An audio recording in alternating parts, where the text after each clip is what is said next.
जय श्री श्याम भक्तों, कार्तिक का पावन महीना चल रहा है और इस हम पावन महीने में हम कुछ भी दान पुण्य कथा श्रवण करते हैं, उसका हमें करोड़ों गुना फल की प्राप्ति होती है।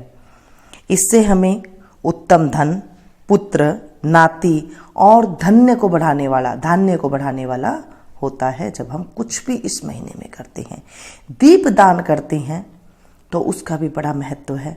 सुबह शाम आप तुलसी जी की क्यारी पर एक एक दीपक जला सकते हैं, पीपल पे आप एक एक दीपक जला सकते हैं, सुबह नहीं तो शाम को एक दीपक जला सकते हैं। बोलिए विष्णु भगवान की जय। आज 8वां अध्याय का हम स्मरण करेंगे। उससे पहले थोड़ा सा हम भजन गाएंगे। अच्युतम केशवम कृष्ण दामोदरम, अच्युतम केशवम कृष्ण दामोदरम, राम नारायणम जानकी वल्लभम, राम नारायणम जानकी वल्लभम।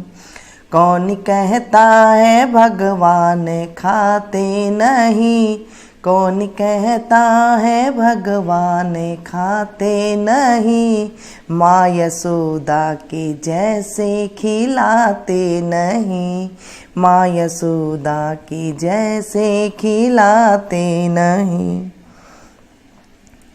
नारद जी बोले, हे राजन, अब मैं कार्तिक के व्रतों का संक्षेप में उद्यापन सुनाता हूँ।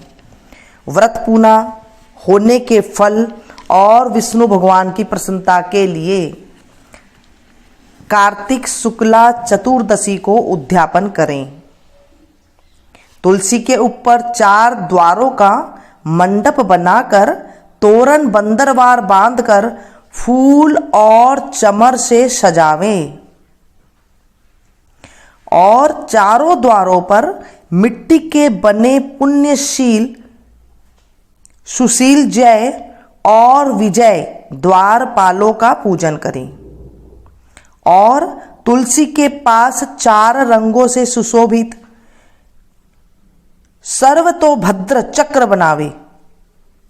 इसके ऊपर पंचरत्न और नारियल रखकर एक सुंदर कलश स्थापित करें। फिर वहां शंख चक्र गदाधारी पीतांबर से युक्त लक्ष्मी सहित विष्णु भगवान की स्थापना करके पूजन करें।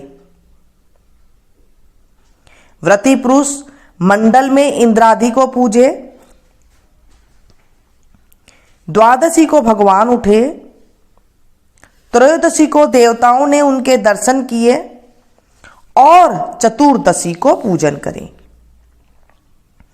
उस दिन शांत और सावधानी से उपवास करें।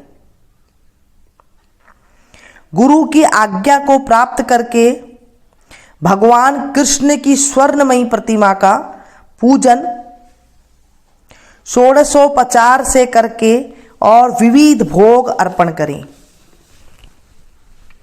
रात्रि में जागरण कर भजन कीर्तन करता रहे। प्रातःकाल उठकर नित्य नैमित्तिक कर्म करे।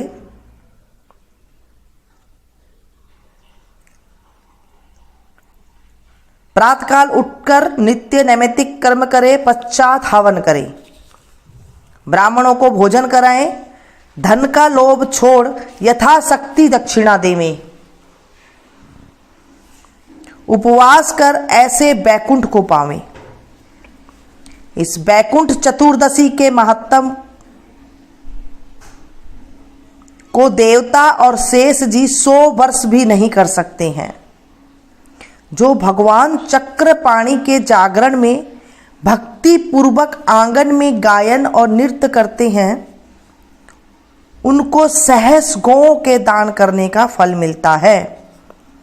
इसी दिन विष्णु भगवान मत्स्य रूप हुए थे, अतः उनको प्रसन्न करने के लिए इस तिथि में उन ब्राह्मणों को खीर आदि अन्न का भोजन करावें तथा अतो देवा मंत्रों से तिल और खीर का हवन करें। तत्पश्चात यथाशक्ति दक्षिणा दे और नमस्कार करें। जिसके करने से अक्षय फल मिलता है। फिर विधि पूर्वक कपिला गौ का पूजन करे और उपदेश करने वाले गुरु को सपत्नीक वस्त्र आभूषण से सुसज्जित कर समापन करावे। प्रार्थना मंत्र से आपकी प्रसन्नता से मेरे 7 जन्म के पाप नष्ट हो जाएं और मेरे मनोरथ सफल होवें और मरणोपरांत मुझे विष्णु लोक की प्राप्ति हो। ऐसे उन ब्राह्मणों से क्षमा पान करा के और प्रसन्न कर पूजा की सामग्री गौ के समेत गुरु को निवेदन करे, फिर अपने बांधवों सहित स्वयं भोजन करे। कार्तिक और माघ की यह विधि कही गई है। ऐसे सम्यक रीति से कार्तिक का व्रत करने वाला संपूर्ण कामनाओं से युक्त विष्णु भगवान के समीप चला जाता है। बोलिए विष्णु भगवान की जय। आज हमने 8वां अध्याय का पाठ का स्मरण किया है। कार्तिक के महीने में कार्तिक की कथा भी सुननी अवश्य जरूरी होती है। तो आज हम 5 पांडवों और द्रौपदी की कथा का स्मरण करेंगे। 5 पांडव छठी द्रौपदी वन में चाले कोरा कलसा लिए, लाल पुष्प लिए, सूर्य नारायण भगवान तेज प्रकाश करो। बावला भाई यूं के मांगा, निपुत्री पुत्र मांगे, निर्धन धन मांगे, ना महाराज तेज प्रकाश ना करो। पहले में विष्णु भगवान का सुदर्शन चक्र निकला, दूसरे में शंकर भगवान का त्रिशूल निकला, तीसरे में हनुमान जी की गदा निकली, चौथे में सोमनाथ जी की बर्छी निकली। चारों शस्त्रों का नाम ले, सुमति आ जावेगी, कुमति मिट जावेगी। 5वें में तरीदी तुलसी का पत्ता छोड़ देगी, मन चाहा भोजन हो जाएगा। 88,000 ऋषियों को जिमावेगी, आए हुए अतिथियों को जिमावेगी, 5 पतियों को जिमावेगी, पीछे आप जीम के तरी मांझ कर धर देगी। अच्छी बात है भगवान, मैं तो यही नेम ले लूंगी।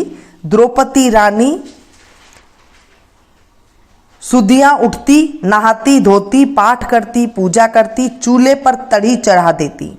88,000 ऋषियों को जिमावती, आए अतियों को जिमावती, 5 पतियों को जिमाती, पीछे आप जीम के तरी मांझ कर धर देती। दुर्योधन को जब ये बात पता चली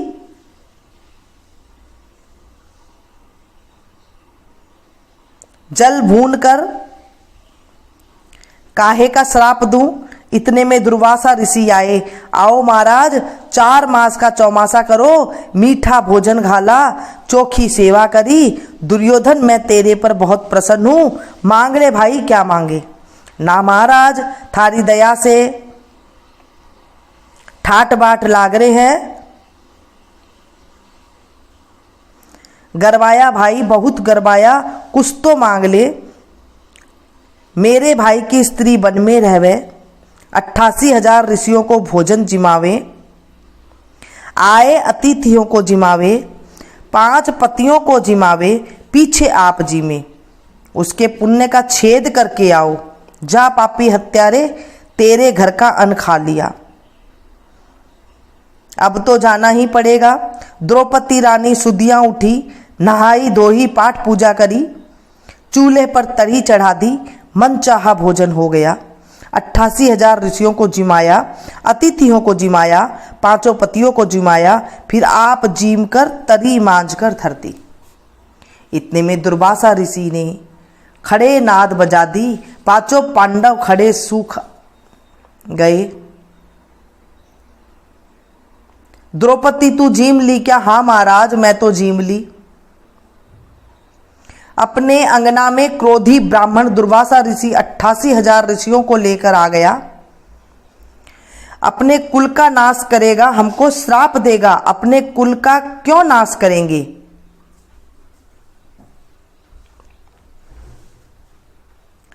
आपन को क्यों श्राप देंगे? श्री भगवान सहायता करेंगे।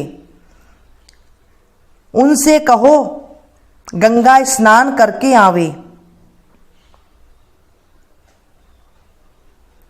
और हम रसोई तैयार करेंगे। पांचों पांडव छठी द्रौपदी रट लगा दी, हरे कृष्ण हरे कृष्ण। द्वारका के वासी, बैकुंठ का वासी, हमारी लाज तुम्हारे हाथ है। रुक्मणी जिमा रही थी, भगवान जीम रहे थे। जीमते जीमते भगवान खड़े हो गए। रुक्मणी बोली, भगवान मेरी सेवा से कोई चूक हो गई है तो नहा रहे हो तो भी भागो, लेकिन आज तो जीमता ही भाग लो। ना रानी, तेरी सेवा में कोई चूक नहीं रही है। मैं तो अपने भक्तों के बस में हूं। मेरा भक्त बहुत दुखी बैकुंठ में जावे तो बैकुंठ काशी में, धाओ तो काशी में, घर में धाओ तो साक्षात खड़ा हो जाऊं। आकर बोले, अरे द्रौपदी को क्यों याद किया? आज तो मैं भूखा हूं, भूखा भूखे काने की लेने आया। मेरे घर में तो अन्न का दाना नहीं। ए बाबली, मेरा नाम ले ले, सर्व सुख हो जाएगा। सातों पीढ़ी धन नहीं निबड़ेगा। द्रौपदी बोली, दुर्वासा ऋषि 88,000 ऋषियों को लेकर मेरे आंगन में आ गए। ला मेरी तरी ला, मेरा सत्कार कर। तरी को मैंने मांझ कर धर दी। तू ला तो सही। द्रौपदी रानी तरी लेकर आई तो भगवान ने देखा तुलसी का पत्ता चिपका पड़ा है। भगवान ने बाएं हाथ से निकाल के दाएं हाथ में रख के मुखार बिंद में रखा। दुर्वासा ऋषि और 88,000 ऋषियों का पेट भर गया। कोई उल्टी ले, कोई डकार ले, कोई अगाड़ी ले, कोई पिछाड़ी ले भागे। इतने में युधिष्ठिर भगवान बुलाने गए। चलो महाराज, रसोई तैयार है, जीम लो। हम तो जीम लिए। जब त्रिलोक की धाप गया,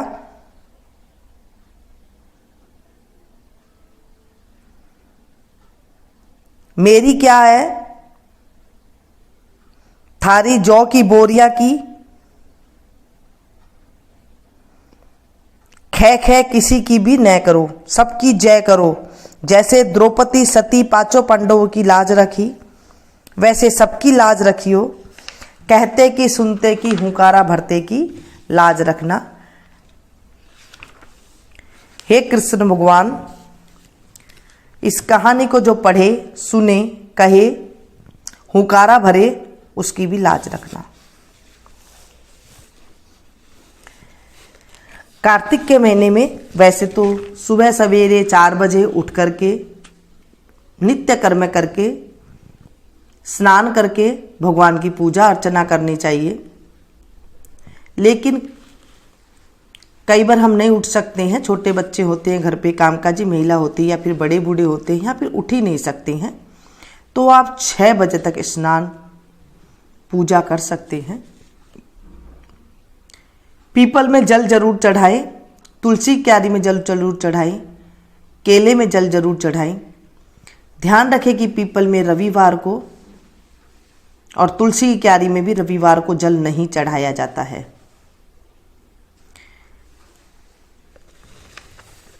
और उसके बाद दीपदान अवश्य करें। घी की बत्ती जला सकते हैं, नहीं तो आप तिल के तेल की बत्ती जला सकते हैं। दीप दान करने से हमारे घर में सुख सौभाग्य की बढ़ोतरी होती है, संपत्ति की बढ़ोतरी होती है। दीपदान अवश्य करें। और आज है अहोई अष्टमी। कईयों के सप्तमी को मनाई जाती है और कई घरों में अष्टमी की मनाई जाती है। अगर सप्तमी की मनाते हैं तो आज है। अगर किसी कहीं कहीं पर अष्टमी की मनाई जाती है तो कल सुबह सवेरे अष्टमी है, तो आप अष्टमी की कथा सुन सकते हैं। लेकिन आज के दिन अहोई अष्टमी की व्रत है और आज अष्टमी का कथा भी करी जाती है। तो वह मैं बाद में एक वीडियो बना दूंगी, अभी आपके पास पहुंच जाएगी। और उससे पहले हम एक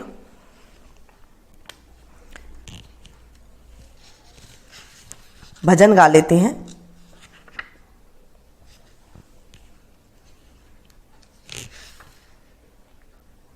बोले विष्णु भगवान की जय। मालारी तेरा जपना कठिन है, मालारी तेरा रटना कठिन है। सास ससुरे और पति अपने की, सास ससुरे और पति अपने की, इन तीनों की सेवा कठिन है, इन तीनों की सेवा कठिन है। मालारी तेरा जपना कठिन, मात पिता और गुरु अपने की, मात पिता और गुरु अपने की, इन तीनों की आज्ञा कठिन है, इन तीनों की आज्ञा कठिन है। मालारी तेरा जपना कठिन है। चांद सूरज और 9 लाख तारे, चांद सूरज और 9 लाख तारे, इन तीनों का मिलना कठिन है, इन तीनों का मिलना कठिन है। मालारी तेरा जपना कठिन है। गंगा यमुना और त्रिवेणी, इन तीनों का बहना कठिन है, इन तीनों का बहना कठिन है। मालारी तेरा जपना कठिन है। राम लक्ष्मण और सीता मैया, राम लक्ष्मण और सीता मैया, इन तीनों के दर्शन कठिन है, इन तीनों के दर्शन कठिन है। मालारी तेरा जपना कठिन है, मालारी तेरा रटना कठिन है। बोले विष्णु भगवान की जय। इस कथा को आप ज़्यादा से ज़्यादा शेयर करें। आपके पास जो भी फ्रेंड सर्कल है, व्हाट्सएप है, फेसबुक है, आप जहाँ भी हो इसे ज़्यादा से ज़्यादा शेयर करें। इससे क्या होता है, जब हम किसी को कथा सुनाते हैं कार्तिक के महीने में, तो उसके हमें अमोघ फल की प्राप्ति होती है और हमारे खाते में पुण्य की प्राप्ति होकर के पापों का नाश हो जाता है। आप कथा दिन में कभी भी सुन सकते हैं। अगर आपके पास शाम को टाइम है 3 से 4 बजे, तो आप 3 से 4 बजे सुन सकते हैं, दोपहर में सुन सकते हैं, सुबह 9 बजे सुन सकते हैं। आपके पास जब टाइम है तभी आप सुन सकते हैं, लेकिन पूजा आप सुबह सवेरे कर सकते हैं। ये थी छोटी सी जानकारी। अगर अच्छी लगे तो प्लीज़ इसे लाइक जरूर दें। मिलती हूँ फिर से एक नई वीडियो में नई जानकारी।